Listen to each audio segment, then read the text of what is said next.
Madam नमस्कार. नमस्कार. काय ओळख सांगाल आपली?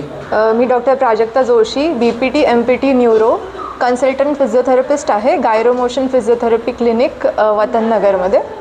बरं, वतननगर या ठिकाणी आपलं किती वर्षापासून क्लिनिक आहे आणि काय 2 वर्षापासून आहे सेटअप तिकडे आत्ता. बरं, मग त्या ठिकाणी जास्त करून कोणत्या प्रमाणातले किंवा कोणत्या आजाराचे पेशंट आपल्याकडे येतात? मी न्यूरोमध्ये मास्टर्स आहे. So paralysis, stroke, spinal cord injury आणि पीडियाट्रिक्स पेशंट येतात तिकडे. बाकी बॅक पेन, नी पेन, मणक्यांचे आजार असलेले पण पेशंट्स येतात. बरं, आज या ठिकाणी innovate club of Talegaon Dabhade यांच्यामार्फत महिलांची विशिष्ट अशी वेगळी मोफत तपासणी होती.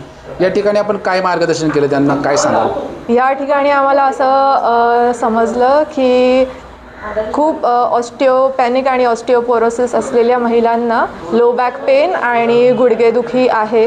तर आम्ही त्यांना बेसिक एक्सरसाइज रुटीन सांगितलं, कन्सल्टेशन फ्री केलं आणि पुढच्या एक्सरसाइजेससाठी आमच्या क्लिनिकचे रेफरन्स दिला.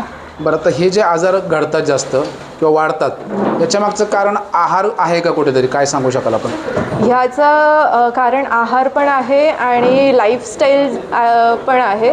जे डेस्क जॉब आता जास्त प्रमाणात वाढले आहे, सन एक्सपोजर पण कमी झाला आहे. तर म्हणजे लाईफस्टाईल ह्याच्यामध्ये एक इम्पॉर्टंट रोल प्ले करतं. ओके, मग काय काळजी घ्यायला पाहिजे, असे आजार होऊ नये यासाठी आपण काय सांगाल? आहार चांगलं पाहिजे, आपलं calcium rich, protein rich diet पाहिजे, सन एक्सपोजर पाहिजे ज्याच्यातून विटॅमिन D मिळतं, त्यामुळे हाडं स्ट्रॉंग राहतात. पण काही महिलांना घर आणि नोकरी असं सांभाळून सर्व आपलं आरोग्यसुद्धा पाहावं लागतं. यासाठी त्या महिलांना आपण काय संदेश सांगू शकाल?